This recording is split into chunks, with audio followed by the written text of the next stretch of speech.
One day after my husband's death, I stopped to help a mysterious man change his tire. Then he turned to me and handed me an envelope. You need to know the truth about your husband's death. I froze when I recognized the handwriting. I'm glad to have you here. Follow my story until the end and comment the city you're watching from so I can see how far my story has reached. 24 hours. That's all the time I'd had to process that Thomas was gone forever. 24 hours since I'd watched them lower his casket into the ground. Since I'd felt the hollow thud of dirt hitting wood echo through my chest like a second heartbeat, the funeral was a blur of black clothing, whispered condolences, and Marcus and Jessica hovering around me like vultures in expensive suits. I was driving back from the grocery store, my first attempt at normal life since the accident. The mundane task of buying milk and bread felt surreal when your world had just collapsed. I'd grabbed whatever was closest to the entrance and left, unable to bear the sympathetic stares from neighbors who'd heard the news. That's when I saw him. A man in his 50s stood beside a broken-down sedan on Route 12 about 2 mi from my house. His tire was completely flat and he was staring at it with the helpless expression of someone who'd rather be anywhere else. Something about his defeated posture reminded me of how I'd felt all morning. Lost and overwhelmed, I pulled over without thinking. Thomas always said I had too much compassion for strangers, that it would get me in trouble someday. The irony wasn't lost on me that I was helping someone the day after burying the man who'd always protected me from my own kindness. Need some help? I called out, stepping out of my car. The man looked up, and I was struck by how nervous he seemed. His eyes darted around the empty road before settling on me. Mrs. Patterson. Brenda Patterson. My blood went cold. I didn't know this man, yet he knew my name. In a small town like Cedar Falls, that wasn't entirely unusual. But something in his voice made my skin crawl. Do I know you? My name is David Chen. I'm an attorney. He reached into his jacket pocket and I instinctively took a step back. But instead of whatever I was afraid of, he pulled out a business card and a thick manila envelope. I've been trying to reach you for weeks, Mrs. Patterson, but given the circumstances, I had to be discreet. I stared at the envelope like it might bite me. After 32 years of marriage, I thought I knew everything about Thomas's business affairs. He was an accountant, methodical, and organized. He kept me informed about our finances, our insurance, everything. What could this stranger possibly have that I didn't already know? I don't understand. What circumstances Thomas handled all our legal matters with Morrison and Associates downtown. David's face grew grim. Mrs. Patterson, your husband came to me 6 months ago. He was very concerned about some irregularities. He discovered financial discrepancies involving people close to you both. The words hit me like physical blows. Financial discrepancies, people close to us. My mind immediately went to Marcus and Jessica, but I pushed the thought away. My stepson might be irresponsible with money, and his wife certainly had expensive taste, but they weren't criminals. I think there's been some mistake, I said, backing toward my car. Thomas would have told me if something was wrong. He was trying to protect you. David's voice was urgent now, almost pleading. He made me promise that if anything happened to him, I would make sure you got this. He held out the envelope.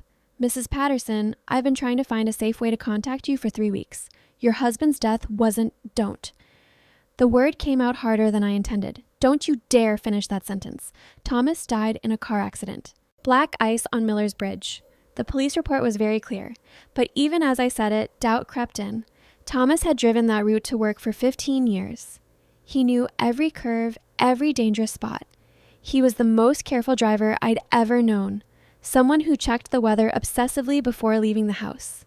David must have seen the uncertainty in my eyes because he stepped closer, his voice dropping to almost a whisper. Please, just read the letter. If you don't believe it, throw it away. But Thomas made me swear I'd get this to you even if it put me at risk. At risk. The phrase sent a chill down my spine. What kind of risk? Instead of answering, David pressed the envelope into my hands.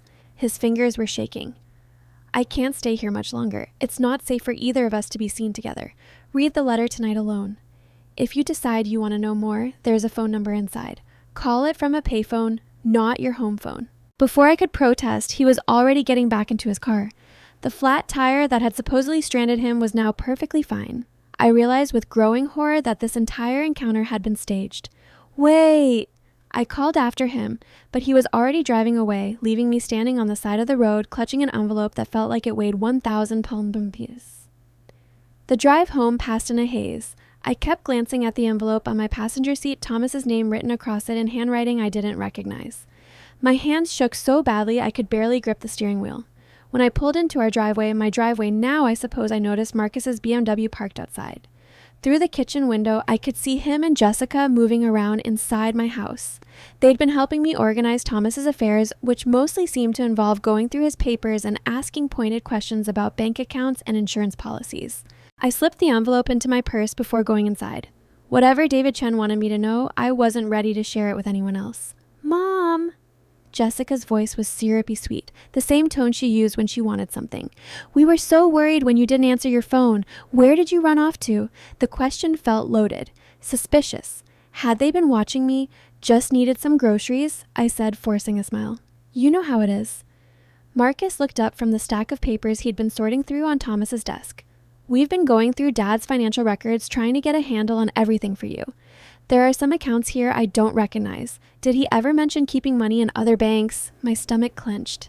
"Financial discrepancies. No, everything should be at Cedar Falls National.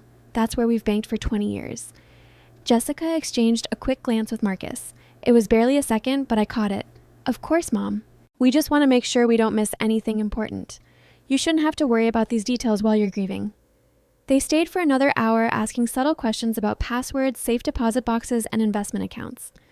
Questions that seemed helpful on the surface but felt increasingly invasive. When they finally left, I locked the door behind them and leaned against it, my heart pounding.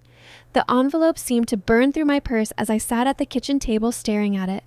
Part of me wanted to throw it away without reading it, to pretend David Chen had never existed. But Thomas's voice echoed in my memory. "Trust your instincts, Brenda. They've never steered you wrong." My instincts were screaming that everything was wrong. With trembling fingers, I opened the envelope and pulled out a single sheet of paper. Thomas's familiar handwriting filled the page, but the words made no sense. They couldn't be real. "My darling Brenda, if you're reading this, then my worst fears have come true. I'm so sorry I couldn't tell you everything while I had the chance, but I was trying to protect you from a truth too dangerous to share. Our family isn't what we thought it was. The people we trusted most have been lying to us, and I'm afraid their deception runs deeper than either of us could imagine. Don't trust anyone, especially not Marcus and Jessica. There are things happening that you need to know, but it's not safe to put everything in writing. David will explain the rest. Be careful, my love. Nothing is as it seems." The letter fell from my hands as if it were on fire. Nothing is as it seems. I didn't sleep that night. Thomas's letter lay open on my nightstand, the words seeming to glow in the darkness. Every time I closed my eyes, I saw David Chen's nervous face, heard his warning about risk and danger. By dawn, I'd read the letter so many times I had it memorized. The phone number Thomas mentioned was written in pencil at the bottom of the page, almost like an afterthought. I stared at it through my morning coffee, my hands still shaking from exhaustion and fear. At 8:30, I drove to the old payphone outside Murphy's gas station on the outskirts of town. My fingers fumbled with the coins as I dialed. David answered on the first ring as if he'd been waiting. "Mrs. Patterson, how did you know it was me?" "Because you're the only person who has this number." His voice was tense, urgent. "Are you somewhere safe? Somewhere we can talk." I looked around the empty parking lot. "I think so. David, what Thomas wrote in that letter, it can't be true. Marcus might be irresponsible with money, but he's not dangerous. And Jessica, she's just materialistic. They're not criminals. Mrs. Patterson, I need you to think back over the past year. Really think. Were there conversations that stopped when you entered a room, phone calls Marcus took in private times when Jessica seemed to know things about your finances that she shouldn't?" The questions hit me like physical blows because the answer to all of them was yes. I sank against the payphone booth, memories flooding back with awful clarity. Last Christmas, I'd walked into the kitchen to find Marcus and Jessica huddled over some papers, whispering intensely. The moment they saw me, Jessica had swept everything into her purse and started chattering about dinner plans. When I asked what they'd been discussing, Marcus said it was a surprise for Thomas's birthday. Thomas's birthday wasn't until June. Then there was the time in March when Jessica had casually mentioned knowing the balance in our savings account. When I asked how she knew that information, she'd laughed and said Thomas must have mentioned it. But Thomas never discussed our private finances with anyone, not even me, unless it was necessary. And the phone calls. Marcus had been getting more and more phone calls that he'd step outside to take. When I'd commented on it, he'd said it was work stuff too boring to discuss. But Marcus worked as a middle manager at a small manufacturing plant. What kind of work required that level of secrecy? You remember, don't you? David's voice was gentle, almost sympathetic. Thomas started noticing these things too. That's why he came to me. What did he tell you exactly? He said Marcus had been asking a lot of questions about your joint assets, your house, your retirement accounts, the life insurance policies. Marcus claimed he was just trying to help you both get organized for the future, but something felt off to Thomas. I closed my eyes, remembering those conversations. Marcus had been very interested in our financial planning offering to help us streamline our accounts, suggesting we put everything in one place for easier management. At the time, it had seemed thoughtful. Now it felt like something else entirely. There's more, isn't there? I asked, though I wasn't sure I wanted to hear the answer. Thomas hired me to do some investigating discreet inquiries into Marcus and Jessica's lifestyle, their spending habits, their associates. David paused, and I could hear papers rustling.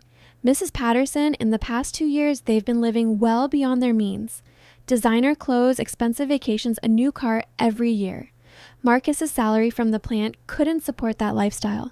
Maybe Jessica has family money.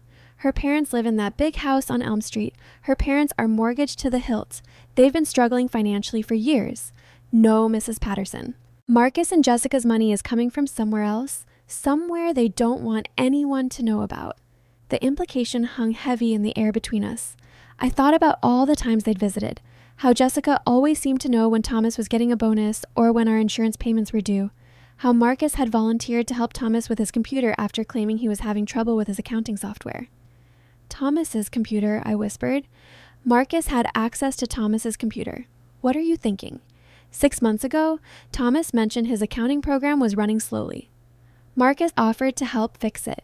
He spent an entire evening working on it while Thomas was at his book club meeting. My voice grew stronger as the pieces fell into place. David Marcus could have seen all our account information, our passwords, our financial records, everything that matches the timeline of when Thomas first came to see me. Mrs. Patterson, we think Marcus and Jessica have been planning something for months. The question is what and how far they're willing to go to get it. The morning sun felt cold against my face as the full weight of his words sank in. My stepson and his wife weren't just irresponsible or greedy. They were actively plotting against Thomas and me. What was Thomas planning to do with this information? He wanted to confront them. He'd scheduled a meeting with Marcus for the day after he died. The words hit me like a physical blow. Thomas had died on a Tuesday morning. The meeting would have been Wednesday. David, are you saying what I think you're saying? I'm not saying anything definitive, Mrs. Patterson, but the timing is suspicious. Thomas was being very careful in his final weeks. He varied his routes to work, checked his car for tampering, even started carrying a small recorder to document any strange conversations. A recorder. My voice came out as barely a whisper. Did he record anything? Yes. And what's on those recordings is going to shock you.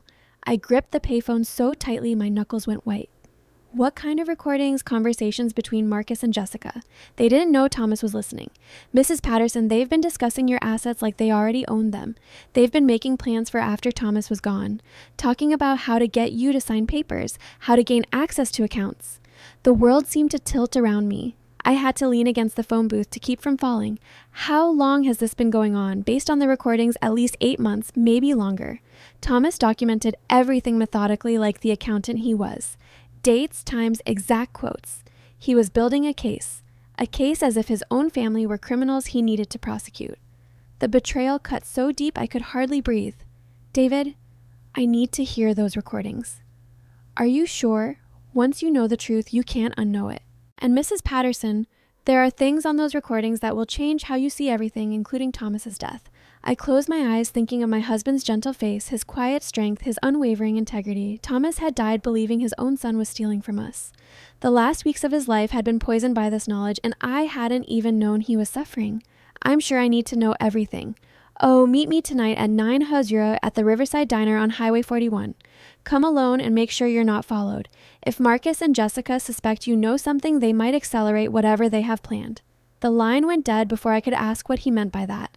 I stood in the parking lot for a long time, staring at the phone in my hand, trying to process everything I'd learned. My stepson, the boy I'd helped raise after his mother died, was planning to rob me. The woman I'd welcomed into our family was plotting against me. But the worst part was the timing. If David was right, if Marcus and Jessica really had been behind Thomas's accident, Then my husband had died trying to protect me from people I trusted completely. As I drove home, I noticed Marcus's car parked across from my house again. He was sitting in the driver's seat talking on his phone, but he hung up the moment he saw me. When I waved, his smile looked forced, artificial. For the first time in 32 years of marriage, I was grateful Thomas wasn't alive to see what his family had become. But then a new thought crept in, one that made my hands shake so badly I had to pull over. What if Thomas had discovered something so dangerous that they'd killed him for it? And what if I was next? The Riverside Diner was nearly empty when I arrived at 900 sharp. David was already seated in a corner booth, a manila folder thick with documents spread across the table. He looked exhausted, like a man who hadn't slept properly in weeks. When he saw me approaching, he quickly gathered the papers and slid them into the folder. "Mrs. Patterson, thank you for coming." His voice was barely above a whisper, and his eyes kept darting toward the entrance. "I wasn't sure you would." I slid into the booth across from him, my hands trembling slightly. I almost didn't. Part of me keeps hoping this is all some terrible mistake, that there's a reasonable explanation for everything. David's expression was grim as he opened the folder. I wish there were, but what I'm about to show you, there's no innocent explanation for any of it. The waitress appeared, a tired-looking woman in her 60s who clearly wanted to close up for the night. David ordered coffee for both of us, then waited until she was out of earshot before continuing. "Mrs. Patterson, before we begin, I need you to understand something. What Thomas discovered wasn't just family greed. It's much bigger than that and much more dangerous." He pulled out a small digital recorder and set it on the table between us. "This contains conversations Thomas recorded over the past 4 months. Are you ready?" I nodded, though every instinct told me to run. David pressed play, and suddenly, Thomas's voice filled the small space between us. He was in his study at home, and I could hear the familiar creak of his desk chair as he settled into work. Then I heard other voices. Marcus and Jessica talking in what they clearly thought was privacy. The old man's getting suspicious.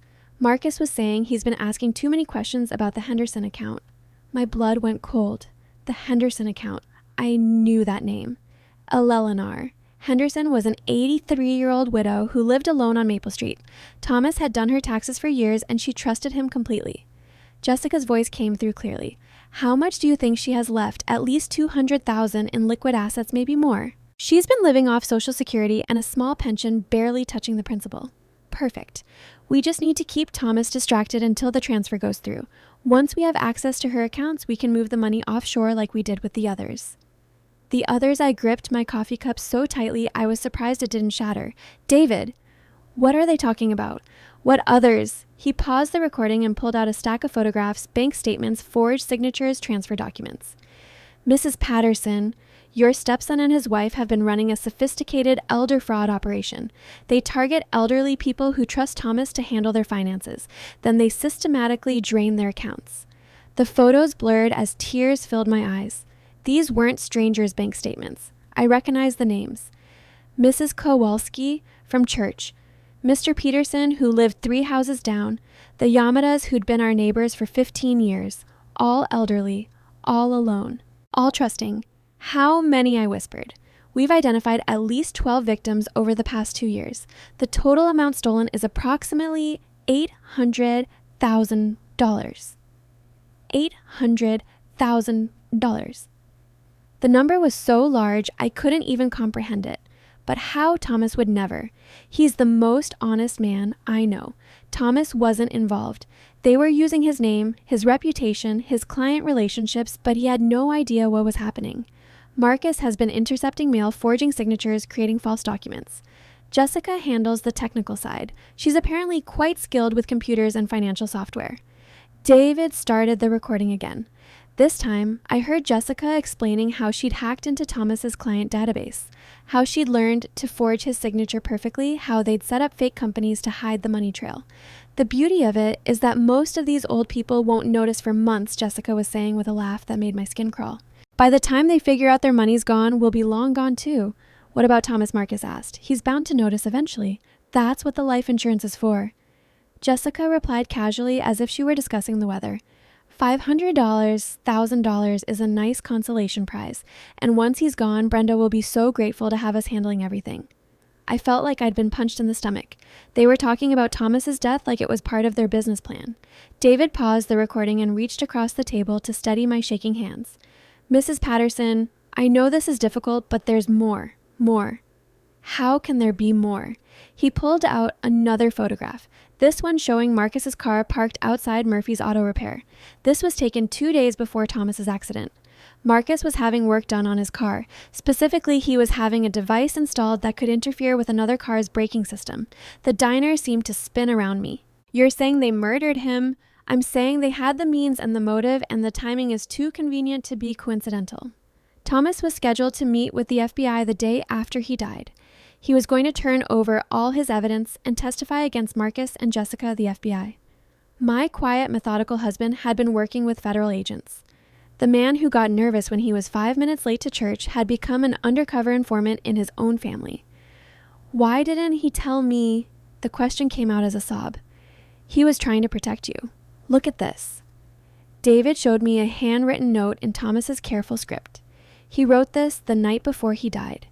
He was planning to send you away to visit your sister in Florida while the FBI made their arrests. He didn't want you anywhere near the danger.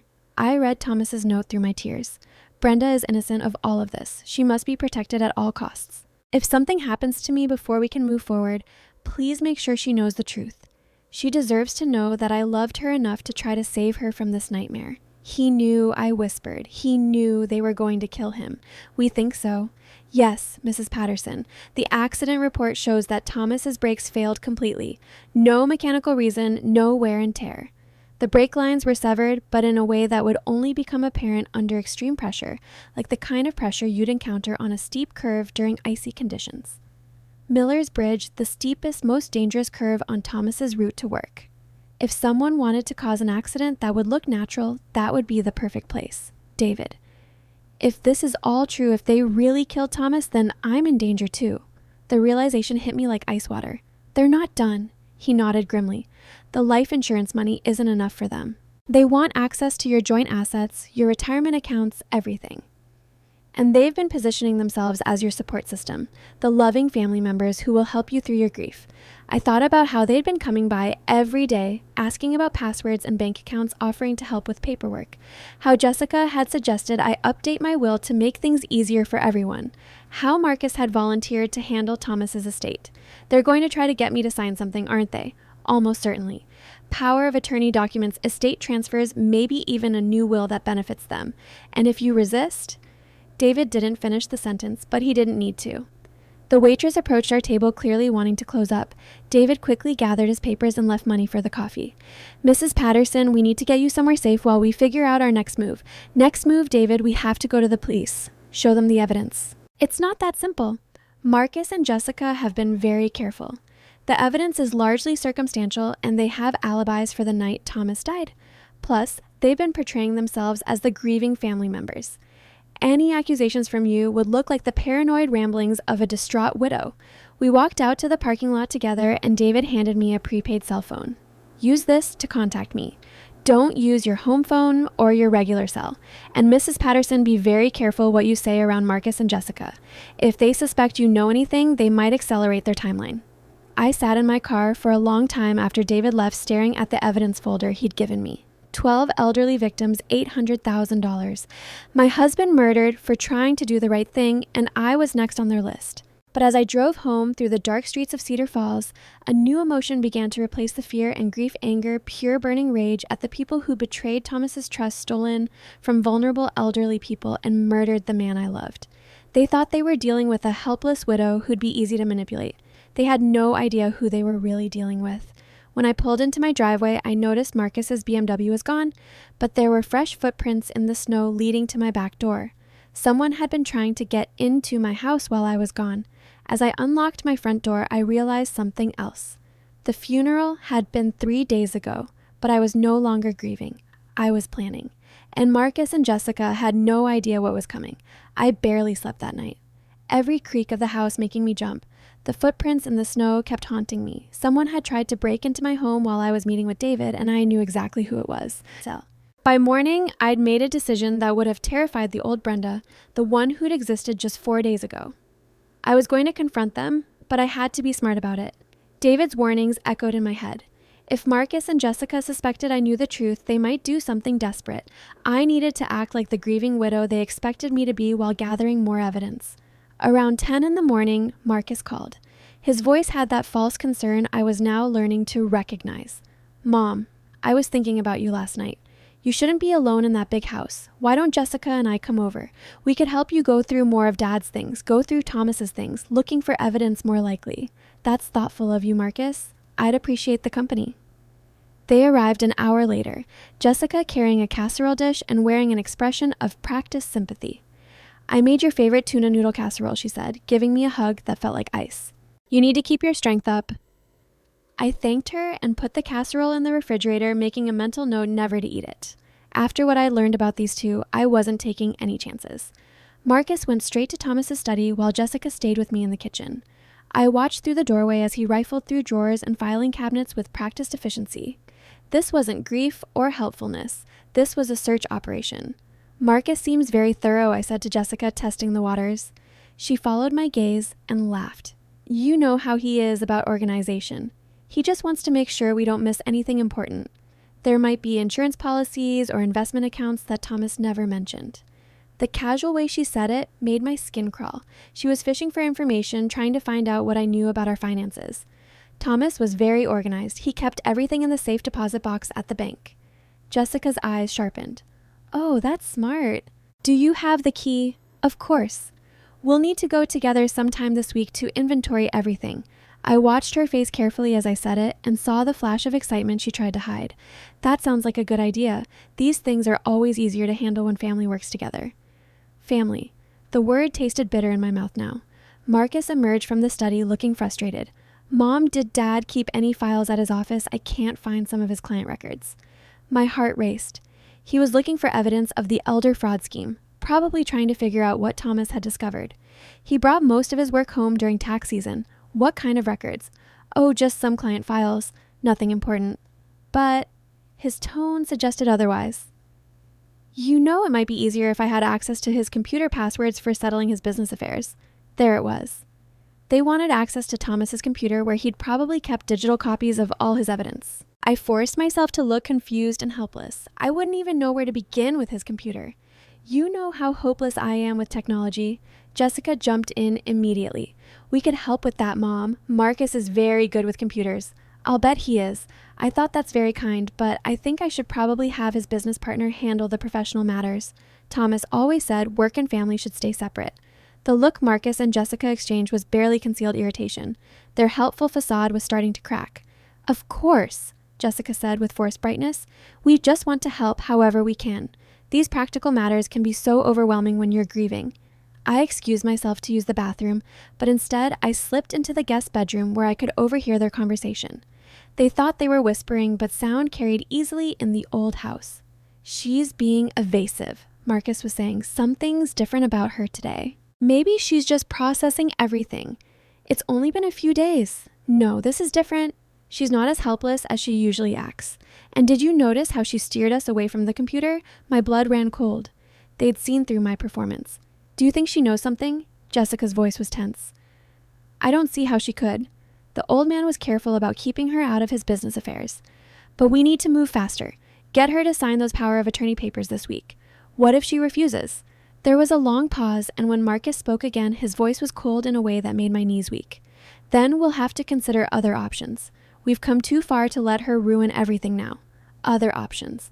The phrase hung in the air like a threat. I gripped the doorframe to steady myself, understanding with crystal clarity that my life was in immediate danger. I forced myself to return to the kitchen and act normal. But my mind was racing. They were planning to kill me probably after getting me to sign documents that would give them access to everything Thomas and I had worked for over 32 years of marriage. The afternoon dragged on with painful slowness. Marcus continued searching through Thomas's papers while Jessica peppered me with seemingly innocent questions about our finances.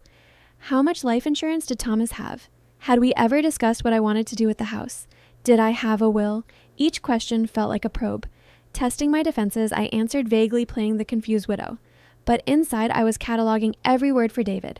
Around Deezer. Jessica suddenly brightened.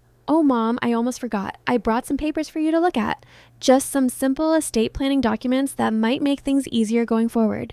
She pulled out a folder I hadn't noticed before, filled with official-looking forms. It's nothing urgent, just some basic powers of attorney that would let Marcus and me handle financial matters if you ever need help. You know, writing checks, dealing with banks, that sort of thing." I stared at the papers, my heart pounding. This was it. The trap they'd been setting since the moment Thomas died. If I signed these documents, they'd have legal access to everything, and then I'd become expendable. "This seems very complicated," I said, pushing the papers back toward Jessica. "Maybe I should have a lawyer look at these first." The temperature in the room seemed to drop 10 degrees. Marcus looked up from Thomas's desk, his expression hardening. "Mom, we're family. You don't need a lawyer to review simple estate planning documents. We're just trying to help you." "I know, dear, but Thomas always said the most important financial decisions should never be made quickly. Maybe we could discuss this next week." Jessica's smile became strained. "Of course, but these really are just standard forms. Most widows find them very helpful. Most widows, as if she dealt with many of them. I wondered how many other elderly people they'd manipulated with the same caring act, the same helpful family routine. "I'll think about it," I said firmly. Right now, everything still feels so overwhelming. They left shortly after, but not before Marcus made one final search of Thomas's study, and Jessica reminded me twice about the papers. As I watched them drive away, I realized the game had changed. They knew I was suspicious, and they were running out of patience. I called David from the prepaid phone the moment their car was out of sight. "They tried to get me to sign power of attorney documents," I said without preamble. "And they're planning to accelerate their timeline." I heard them talking. "What exactly did you hear?" I repeated the conversation word for word, including Marcus's mention of other options if I didn't cooperate. David was quiet for a long moment. "Mrs. Patterson, you're in immediate danger. They've moved past manipulation into direct threats. We need to get you somewhere safe tonight." "I'm not running from them, David. They killed my husband. They've been stealing from helpless elderly people. I won't give them the satisfaction of scaring me away. This isn't about satisfaction. It's about survival. If they think you're a threat to their operation, I am a threat to their operation," I interrupted, "and I intend to be a much bigger one before this is over." But even as I said the words, fear crept up my spine. Night was falling, and I was alone in the house where Thomas had been murdered, where someone had already tried to break in once. As if reading my thoughts, David said, "At least let me arrange for some protection. I know people who can watch your house tonight." I agreed, partly because it made sense, and partly because the alternative was spending the night jumping at every shadow. After we hung up, I double-keyed every lock and drew all the curtains. Then I sat in Thomas's chair in his study, surrounded by the evidence of his final weeks, and tried to understand how our quiet life had become a battleground. At 11:30, I heard a car in the driveway. My blood froze. David's people weren't supposed to arrive until midnight, and they were supposed to stay outside. I crept to the front window and peered through the curtain. Marcus's BMW was parked in my driveway, and I could see two figures moving toward the house. They weren't coming to the front door. They were heading around back. I grabbed the prepaid phone and David's card, then crept toward the rear of the house. Through the kitchen window, I could see Marcus and Jessica examining my back door with flashlights. Jessica was holding something that looked like lock-picking tools. They weren't here to help with my grief anymore. They were here to finish what they'd started. I dialed David's number with shaking fingers, but before he could answer, I heard the distinct sound of my back door opening. They were inside the house. "David, they're in my house," I whispered into the phone, barely breathing. Marcus and Jessica just broke in through the back door. "Get out now. Don't worry about anything else. Just get to your car and drive to the police station." I crept toward the front door, but froze when I heard Marcus's voice from the kitchen. "Check upstairs. I'll search down here. The old woman has to have Thomas's evidence somewhere." The old woman. The contempt in his voice made my blood boil, but terror overrode anger. I was trapped. If I tried to leave through the front door, they'd see me. If I stayed, they'd find me within minutes. That's when I heard another voice, one that made my heart stop completely. "Looking for something specific, Thomas." My Thomas was speaking in my kitchen. I must be having a breakdown, I thought. The stress had finally broken me, and now I was hearing my dead husband's voice. But then Jessica screamed a sound of pure terror that echoed through the house. "That's impossible," Marcus was stammering. "You're dead. We saw your funeral. You're dead." "Death has been greatly exaggerated," Thomas said calmly. "Hello, son." "Jessica, I think we need to talk." My legs nearly gave out. This couldn't be happening. I'd watched them lower Thomas's casket into the ground 3 days ago. I'd grieved for him, planned to avenge him, accepted that he was gone forever, but that was definitely his voice coming from my kitchen. On shaking legs, I crept toward the sound. Through the doorway, I could see them. Marcus backed against the refrigerator, his face white with shock. Jessica collapsed in a chair, hyperventilating, and there, leaning calmly against the kitchen counter as if he'd never left, was my husband. Thomas looked exactly the same, except for a small bandage on his forehead and a weariness in his eyes that I'd never seen before. He was wearing the blue sweater I'd bought him for Christmas, the one he'd been wearing the morning he supposedly died. "Hello, Brenda," he said softly when he saw me in the doorway. His voice was gentle, loving, but tinged with sadness. "I'm sorry I couldn't tell you. I couldn't speak, couldn't move, couldn't breathe. The man I'd buried was standing in my kitchen talking to our would-be murderers like he was discussing the weather. This isn't possible," Jessica kept repeating. "This isn't possible." Thomas pulled out a chair and gestured for me to sit. "I know this is a shock, darling. David wanted to prepare you better, but events moved faster than we anticipated. David, the lawyer. He'd known Thomas was alive all along." "You bastard!" Marcus snarled, some of his color returning. "Do you have any idea what you put us through? The funeral, the grief, the relief," Thomas interrupted quietly. "Don't pretend you mourned me, Marcus. I heard the recordings of you celebrating my death. I know about your plans for Brenda." The fight went out of Marcus like air from a punctured balloon. He slumped against the refrigerator, finally understanding that their scheme was over. I found my voice at last. "Thomas, how I saw your car, the accident. They said you were." I couldn't finish the sentence. He moved closer, his hand reaching for mine. "I knew they were planning to kill me. David and I had been working with the FBI for months, but we needed more evidence. When I discovered they'd tampered with my car, I had to make a choice." "So, you faked your own death." The question came out harsher than I intended, all the grief and terror of the past few days condensing into anger. "You let me think you were dead." Thomas's face crumpled with pain. "Brenda, if there had been any other way than letting your wife plan your funeral, than making me bury an empty casket." Tears streamed down my face, but I wasn't sure if they were from relief or rage. "Do you know what these past 3 days have been like? I know, and I'll spend the rest of my life making it up to you." He glanced at Marcus and Jessica, who were watching this reunion with growing desperation. "But first, we need to finish this." Thomas reached into his jacket and pulled out a small recording device.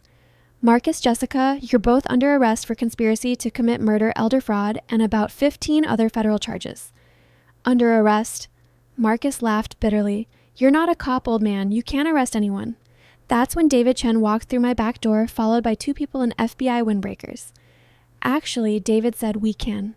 The next hour was a blur of handcuffs, Miranda rights, and federal agents searching my house for evidence.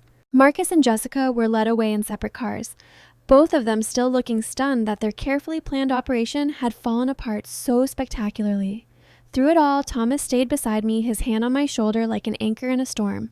But I couldn't look at him, couldn't process the fact that he was real alive here. When the house finally emptied, leaving just Thomas and me alone in our kitchen, the silence was deafening. "Brenda," he said finally, "please say something." I turned to face him, studying every detail of his familiar face. The small scar above his left eyebrow from a childhood accident, the laugh lines around his eyes that had deepened over our 32 years together, the gentle expression that had made me fall in love with him when we were both young and naive about the world's capacity for betrayal. "How?" I asked simply. He sat down across from me, his hands folded on the table like he was about to deliver bad news.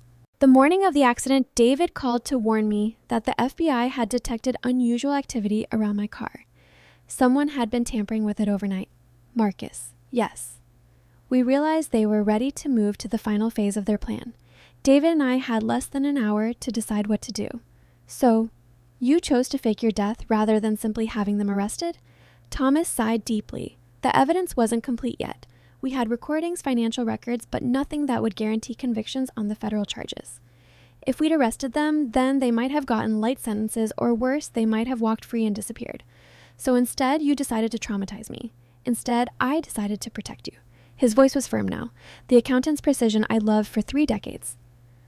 "Brenda, they were planning to kill you too. Not immediately, but soon as they got access to our assets. This was the only way to keep you safe while we gathered enough evidence to put them away permanently."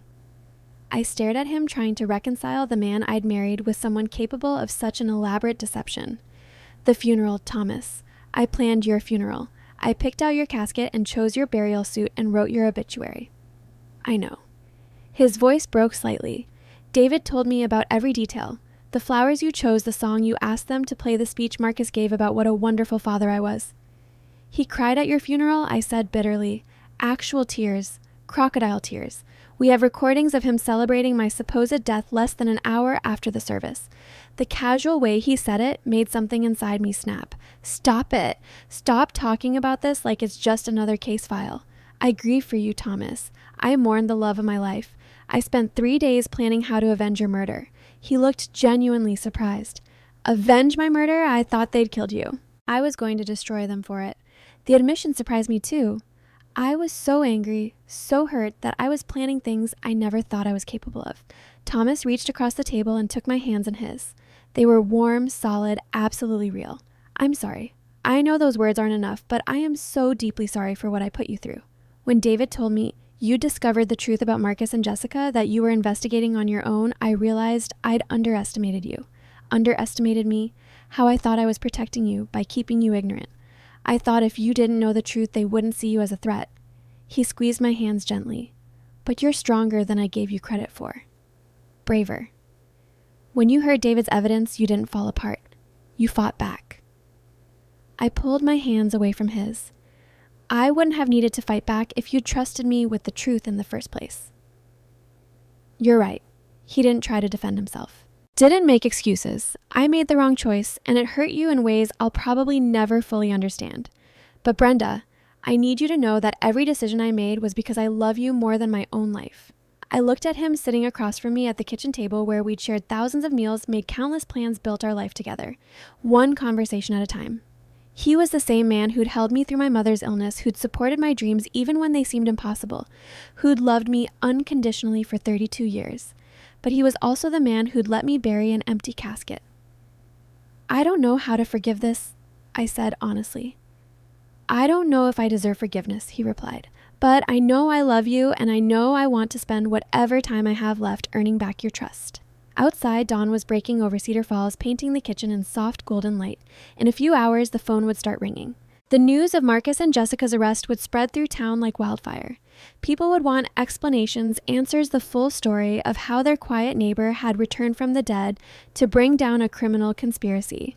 But for now, it was just Thomas and me sitting in our kitchen trying to figure out how to rebuild a marriage that had been shattered by necessary lies and impossible choices. Where do we go from here? I asked. Thomas looked at me with an expression I couldn't quite read. Hope maybe, or fear. I don't know, but I'd like to find out if you'll let me. For the first time since David Chen had handed me that envelope, I smiled. It wasn't forgiveness, not yet, but it was something. It was a beginning. 6 months later, I sat in the federal courthouse watching Marcus and Jessica receive their sentences. The judge's words echoed through the packed courtroom. 22 years for conspiracy to commit murder, elder fraud, and racketeering. Justice, it turned out, had a very specific sound. Thomas sat beside me, his hand resting lightly on mine. We were still rebuilding, still learning how to trust each other again, but we were doing it together. The road back hadn't been easy, and some days I still woke up angry at him for the deception. But most days now, I woke up grateful that he was alive to be angry at. The victims' families filled the first 3 rows of the courtroom. Eleanor Henderson, now 84, had been the first to testify. Her voice had been steady as she described losing her life savings to people she'd trusted completely. When she finished, she'd looked directly at Marcus and said, I hope you understand what you took from me. It wasn't just money. It was my future, my security, my ability to live independently in my final years. 12. Elderly victims in total. $843,000 stolen, lives disrupted, retirements destroyed, trust shattered. The full scope of Marcus and Jessica's operation had been even worse than we'd initially known.